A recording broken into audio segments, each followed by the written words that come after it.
৫৪ বছর পর বিরল সূর্যগ্রহণ দেখল বিশ্ব।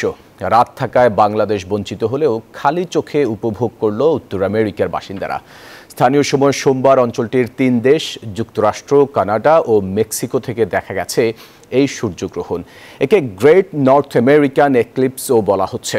স্থানীয় সময় বেলা ১১টা ৭ মেক্সিকোর পশ্চিম উপকূল থেকে দেখা যায় প্রথম আংশিক সূর্যগ্রহণ।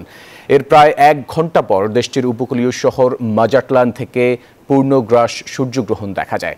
মেক্সিকোর পর যুক্তরাষ্ট্রের টেক্সাস অঙ্গরাজ্য থেকে সূর্যগ্রহণ দৃষ্টিগোচর হতে থাকে। এরপর তা দৃশ্যমান হয় কানাডায়। পূর্ণগ্রাস সূর্যগ্রহণ স্বচক্ষে দেখতে ৩ দেশের বিভিন্ন এলাকায় সমবেত হয়েছিলেন প্রায় ৪ কোটি মানুষ।